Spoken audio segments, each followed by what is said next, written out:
Good evening, YouTube, Instagram, and Twitter. This is Matt with another edition of the Lowdown with Matt. And tonight, it is my distinct pleasure to welcome Johno, who is the bass player for Atlanta-based metalcore band First One Dies. How you doing tonight, Johno? What's up, man? Doing good, man. How about you? I'm doing great. I'm doing great. I've been looking forward to this. This one came together kind of quick, Yeah. but we've been able to make this happen, and I'm definitely excited to have you here with me. So we'll just go ahead and get right into it. Um, First question I've got for you is, how long have you been playing bass? So I've been playing bass probably consecutively about 7 years. I've always messed with Mhm. it back when I started playing guitar, probably about 12 years ago. Um, yeah. Okay. Um, Hmm. have you ever taken lessons, or are you pretty much self-taught? How did that go? No, I think I took lessons for maybe a month when I very first started guitar, but it just didn't Mhm. really click with me, man. I'm just pretty much fully self-taught. Okay. Um, do you play any other, well, besides guitar and bass, do you play any other instruments? Yeah, yeah. I play guitar and I play bass, obviously, and I play drums. I can play a little bit keyboard, not too much. Can play ukulele, and I think Oh, that's about nice. it. Yeah. Okay. Well, as far as bass goes, do you have a preference between fingerstyle or pick? I'm sure with a lot of the stuff that you play with First One Dies, I'm sure you're using pick a lot because of the aggressive style. Yeah, man. Yeah. As far as preference, I would definitely say picking, especially coming from guitar. It's just more comfortable for me. Um, Absolutely. but I'm. at the same time, when I play metal specifically, I kind of do like a Mhm. hybrid picking. I'll pick some, and I'll also do some finger at the same time. It kind of gives my hand a little break sometimes, and it's just fun. Gotcha. So tell me about your current gear and your live setup. You know, what do you usually play? What do you play through? Any effects? That kind of thing. So I usually am running my Yamaha. I wish I could tell you the model number. I'm not really a nerd when it comes to all the specifics, but Yamaha is one of my favorite brands. So I have a Yamaha 5 string, and I usually run direct in through one of my pedals. It's my secret weapon Hmm. called the Alpha Omega. It's a pretty Nice. awesome distortion pedal. It goes direct in through the PA speakers in the venue. And really, other than that, I just go to a suppressor to negate any noise that I don't want, and a tuner. And that's really it. I like to keep it simple. That makes sense. You know, sometimes simplicity is really the way to go. If you get too bogged down in the details, you know, you can sometimes end up with a product that's not quite as good. Right, right. So. So, do you have a preference yourself between four string and five string basses? I think I would say 5 string for sure. Um, Hmm. I, I'll play any of them, obviously, but I play 6 string in some of our songs that are of lower tuning. I think Hmm. all those strings kind of get in the way, especially when you're getting real technical with it. But I think five is a Right, nice happy medium. It just you got some extra range, and you can go lower tunings, and you can just do more with right, it. And I can also play in standard tuning in the drop tuning that we play in, which is drop A. So I can go back and forth to metal, rock and roll, whatever I want to play. It's easy. right, right. Yeah, I like. I've got an Ibanez five string that I just absolutely adore. I just love the way she plays, and you know, that's my. I've got that. I've got a Dean four string, and I've got a Fender four string acoustic. Okay. bass. So those are my three, but I'm very partial to my 5-string Ibanez. Okay. Cool. Um, so musicians do tend somewhat, at least, to collect gear. Do you have anything unique or unusual in your gear arsenal? I would just say my two favorites is my 6-string LTD. I love Hmm. that thing, man. It is a beauty. It's heavy as crap. It hurts your shoulder, but it's so worth it, man. Heavy tone comes along with the heaviness of it. So, and Gotcha. my Alpha Omega pedal, distortion pedal. I love that thing. It gives me a great tone. Yeah, your secret weapon. Yes, my secret weapon. Yeah. So, what are some of your musical influences? Well, first and foremost, man, I'm a huge Deadhead. Grateful Dead all the way, dude. Uh, Hmm. it's just it's a beautiful thing. I think it's more than just music.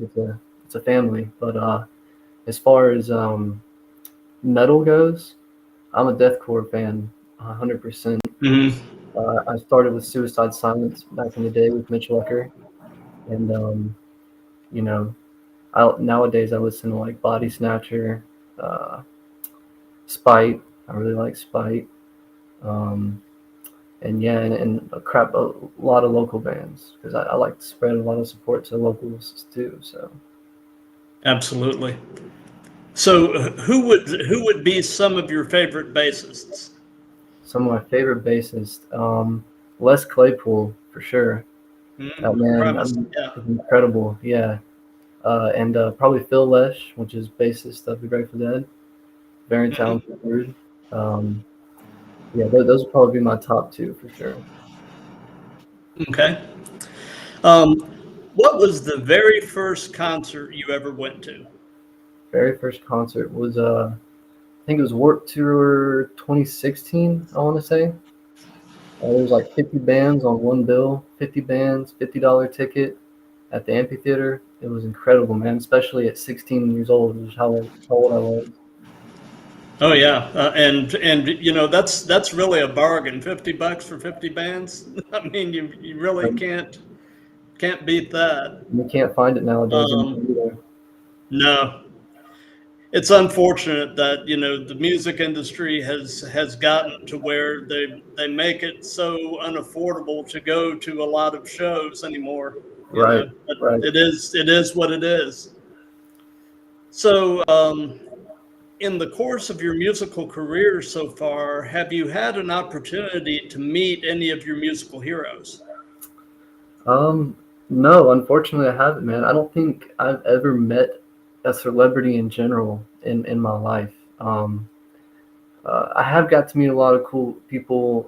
I've met the drummer for Bad Omens. I wish I could tell you his name. I don't know his name, but he was a really cool guy. We hung out at the Masquerade when we opened for them one time. But I think that probably been my only experience. I would say anywhere near that. Gotcha, gotcha. So, away from music, what are some of your hobbies and interests? Um, well, music is definitely a big thing. That takes up a majority of my time, but I like skating, skateboarding. It's I've Hmm. been doing that since I was a kid. Play video games, and yeah, just connecting with my friends. That's really it. And cooking, I can't forget Okay. cooking. Also, I love to cook. What do you like to cook? Man, anything, dude. I I like to cook some dang pork chops, man. Like Southern cooking, you know what I'm saying? Fried chicken, Hmm. barbecue, anything barbecue. Big old fat juicy steak. Hmm. Yeah, good old Southern You're cooking. making me you're making me hungry. I know. I'm eating dinner right after we get done with this. I feel you, bro. So, now tell me about First One Dies. How long have you guys been together? How did the band form, and where did the name come from? Okay. So First One Dies started originally in about 2015. It was by our lead guitarist Ray Hunter, like super talented dude. I met him, and first thing he did was hand me a First One Dies sticker. And I think later on he found some members. I think it was, I want to say 2019. I could be wrong. And then I joined the band probably about 2020, and here we are today. And it's really grown into something cool, especially seeing it when it was just a solo project while Ray was doing everything. It's really cool to see it grow. Mm-hmm. So where did the name come from? The name, man. I wish I had some more context for you, but Ray Hunter, he made the band name back in 2015, obviously, like I said, and every time I try and get something out of him, he's like, "It's just First One Dies, man." So really, that's all I can give you. I can't elaborate more. We're just First One Dies. So, Johno, do you play in any other bands or side projects aside from First One Dies? I do. I don't have a name for you. I don't have much information for you. It's very um, at an infant stage right now, but it's doing some Mm-hmm. psychedelic rock, which is, it's metal and psychedelic rock. Yeah, those are my two main genres that I like to focus on and listen to. So yeah, man, I got some Nice, psychedelic rock. nice. So something a little different. Oh yeah, for sure, man. So, bass players typically are in a partnership with the drummer as the rhythm section of a band. Tell me about your relationship with the drummer in First One Dies, and how does that go? Well, first of all, I hate you, Tanner. No, I'm just kidding. Tanner is awesome. Me and Tanner get along very well. It definitely, with the double bass and the intensity that metal brings as far as the low tones go, we definitely go hand in hand Mm-hmm. when we go live. And one thing I noticed that's pretty cool, especially with me playing psychedelic rock, which is, a lot of that is improvised stuff. So I noticed that Tanner likes to improvise during shows, and meaning like he does different fills between different things. Generally the same structure, just kind of switching it up every now and then. And I like to do the same thing as well. I'm always experimenting with new ways to play what I've already written. So we definitely go hand in hand in that way. It's good to have somebody like that you can kind of play off of, and have a little bit of variety within parameters, so that you don't get completely bored Right. Most playing definitely. the same old thing every night. Um, so tell me about the songwriting process within First One Dies. Is there a primary songwriter, or is it a collaborative thing? How does that go? It's definitely a collaborative thing. We all kind of sit and come up with riffs. Especially Brandon, our vocalist. Man, he is always a Mm-hmm. wizard in the studio, always sending stuff in the chat. He's definitely a big influence to all of us as far as writing goes. He's a very skilled and talented writer. But yeah, all in all, it's definitely a collaborative effort. Okay.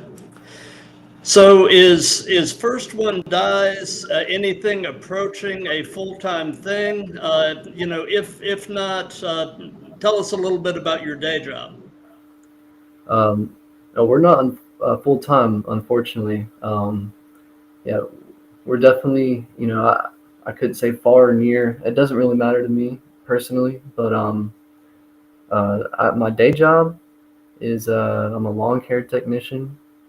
I just spray chemicals on lawns to get rid of the weeds and make them look all nice and uniform, I guess. That's cool. That's cool. It pays the bill. So, oh yeah, you got to have something to pay the bills. Oh yeah. So, if you can narrow it down to one or two things, what would be the most interesting experiences you've had playing live? Playing live. Um, Couple of things would probably definitely be feeling the connection amongst the people that I'm playing with. It really is like a different way of communicating. I've felt like I've had conversations, if you will, without saying a single word, just by playing a song together. Um, Yeah. and another thing, I guess, would be it's being experimental. Not being afraid to get outside the box and try things new, like I was saying earlier. So, what is your favorite First One Dies song to play live? My favorite song to play live. So we have a new album coming out. It's called Kingslayer, and we just ditched all the old songs that we were playing live, and we're now playing all new songs from the new album. I would Oh, probably that's say, cool. I'd probably say Sea of Dread is my number one favorite, which you guys will hear very soon. I'm very excited to share it with you. Sea of Dread. I like the title. Yes, yes. Um, so, do you have any pre-show rituals or traditions that you like to do? Like some athletes will unlace their shoes and or such before a game. Is there anything that you do every time or most times before you go live? Man, I wish I could say something more meaningful, but we just toke it down, dude. We like to, you know, and connect with each other, really, be there on time together, and really establishing a connection before we even get on the stage. It's definitely an important part of it. Gotcha, gotcha. So, do you have any funny or interesting stories from the road that you'd like to share? Some interesting stories from the road. So my first time meeting our lead guitarist Ray, back when the First One Dies was just a solo project of his, we actually were playing in a band called The Wicked Within, and it was our first Hmm. time meeting and also our first time playing together at a show that none of us had rehearsed for at all. So we went up on that stage and played a completely improvised set, and it went very well. To our surprise, because it was a old venue called Swayze's, so that Swayze's was kind of a low end venue, but it was still cool. So it wasn't really a high pressure kind of thing. So we just went up there and we're like, let's just have fun with it, man. And did an improvised set, and it went amazing. It was a lot of fun. That is awesome. That's so, Johno. What is your hometown? My hometown is I was born in Rockdale County, Conyers, Georgia, um, and I grew up in Walnut Grove, Georgia. When I went to high school here in Walnut Grove, Georgia. It's kind of right outside of Loganville. Hmm. Um, what would you say would be your favorite thing about Walnut Grove? My favorite thing about Walnut Grove, man, that's a great question. Uh, I'd probably say just the landscape. Um, it's away from the city. There's a lot of farmland out here. Um, I think that if I were to ever move away from here, that's something I would definitely miss is the landscape out Hmm. So, what would you say is your favorite thing about the Atlanta music scene? here. I would say just the community in general. Most of my experience has been in the metal local community or local scene, and I've probably been in it since I was about 17 years old, and since then I've been seeing the same faces, um, and it really feels like a family. It's really cool, and it's constantly growing and changing and working together, and I really like to see that. I think it's really cool. Absolutely.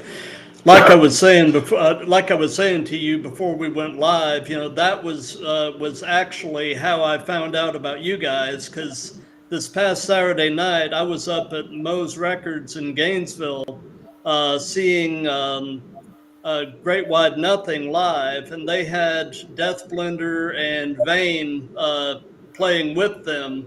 And through having seen those bands, I found out about the show you guys have coming up at the Masquerade, and you're going to be playing with Death Blender and a couple of other bands. And Yeah. so, through that community and just the interconnectedness of it all, I was able to, reach out to you guys, and thankfully you responded very quickly and were very gracious, and thank you for doing that and for coming on here with me. It's a really cool community. I've just barely scratched the surface of it, but there's just so much talent, and I'm excited to get more and more exposed to it. Absolutely, man. And I definitely think everyone, there needs to be more people like you using their platform to spread awareness to the local scene. Because even if you got 10 followers, or you got 10,000 followers, no voice is too small to reach out and spread this stuff. So now here is a question that I've asked in all of these, and I always get really interesting answers. So I'm looking forward to asking this to you, and that is, if you could give, knowing what you know now, if you could give any advice to your younger self, what would it be? When I think of that question, the first thing that comes to my mind is all the times where I had a band or something going on and it failed or didn't work out, or maybe we broke up. I think about the how low I felt in those moments, and how all my efforts always felt like, I just spent all that time for nothing. If I could say something to my younger self, I would say, just get up and try harder. There's a lot to learn, and you got to be very resilient to be a musician. I feel like, because you're gonna fall on your face a lot, and you got another thing coming if you think you're not, because nobody is, and no matter how talented you are, in order to be seen and really make it in this industry, you gotta hustle. Absolutely. And, Johno, it's been my experience that you learn more from failure than you do from success. So, Absolutely. what I'm going to do is take a break real quick, and I'm going to switch over quickly to the Instagram tab and see if anybody is asking any questions in chat or making any interesting comments. I'll be right back here.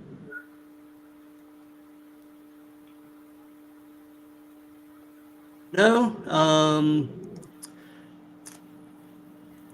there's a lot of people that have joined, but if any of you that are on the live right now have any questions or comments, feel free to leave them in either the YouTube, the Twitter, or the Instagram feed, and we'll be glad to take any questions that you may have.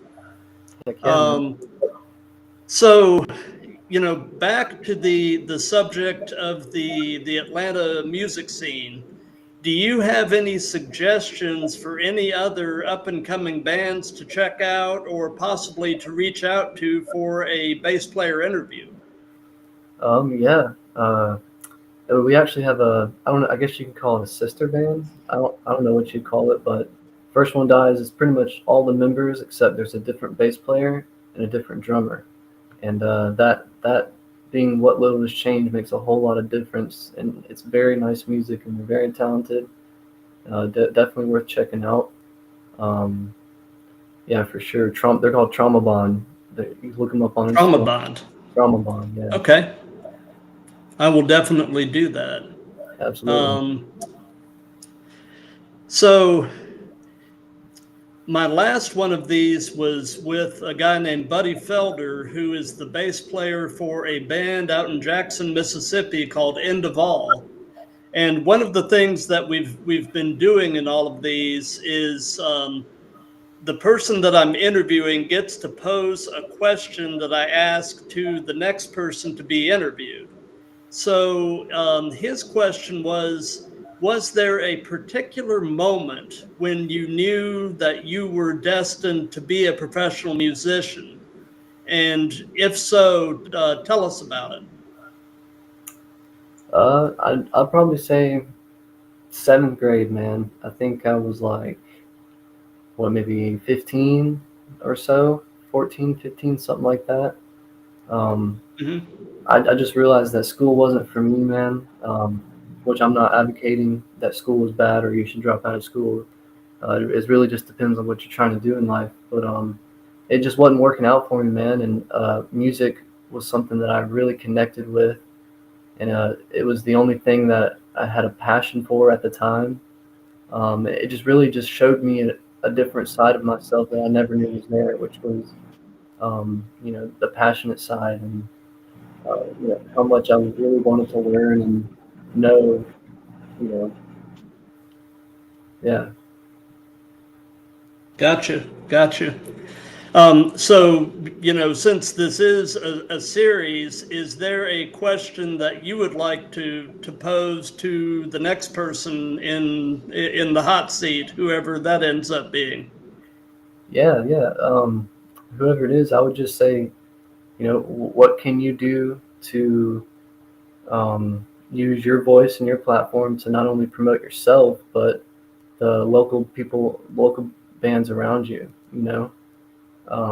Like I said before, plenty of times, it's really important to spread the knowledge of what's going on here because there's a lot of local talent, and our voices are powerful. So I think we should spread that support around to everybody because it takes people being interested. You need fans in order to get somewhere with this. And there's a lot of people that are into good music, and there's a lot of freaking good music in this local community. It needs to be seen. Right, right. I really like your passion for the scene and the fact that you're obviously trying to promote First One Dies, but you're not restricting it to just your band. You're promoting the entire scene, and that is admirable. So Well, thank you. I appreciate that. so um, we know that you guys are on Instagram. Do you have any other social media that you would like to hype? Um, I would just say YouTube. Our YouTube could use a lot of love. Um, it's just First One Dies. We. It's kind of weird. We have a topic, First One Dies, and then we have our First One Dies page, which Hmm. which is where you can find our music video for our song Hatred. And upcoming, when we drop our new album, we'll have a new music video for our song Black Flame that will be on there as well. And also the podcast that we are going to be doing starting here in April. All the videos will be uploaded to YouTube as well. So definitely just want to shout out to YouTube real quick. Very nice. I'm definitely looking forward to your podcast. I think that's definitely going to be a must listen. Thank you. Um, so so you guys have the upcoming show at the Masquerade on April 5th, I believe. Yes. Um, do you have any other shows that are coming up that you'd like to talk about? So we have April 5th at the Masquerade. And we also have, let's see, there's a Yonder Ways Metal Festival that's going on in Yatesville, Georgia on September 14th and 15th, I believe. I hope I didn't get that wrong, but that's going to be really cool. There's going to be vendors, there's going to be food, and a whole lot of bands. I think 25 total with both days combined. So that's going to be really Wow. exciting. So, pardon my ignorance, but whereabouts is Yatesville? Yatesville is like center Georgia. It's going down towards the Macon area, not quite in Macon, Gotcha, not quite in gotcha. Macon, but a little before, just like center Georgia.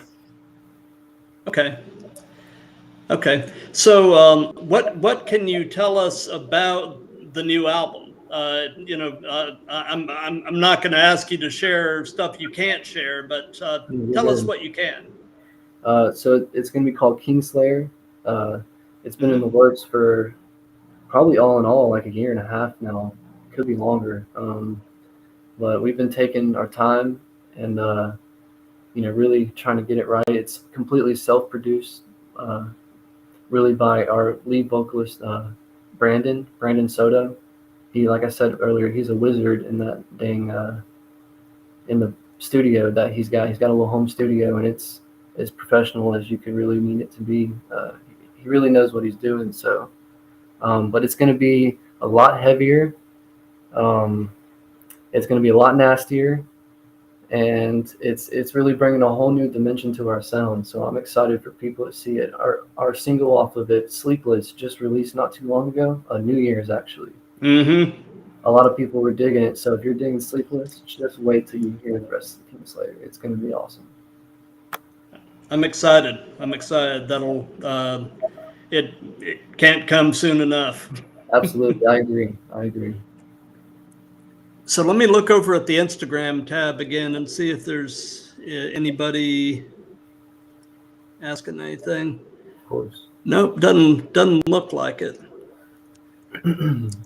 So anyway, I guess we're getting toward the end of this, but Johno, again, thank you so much for taking the time to come on here and share a little bit about yourself and talk about the band.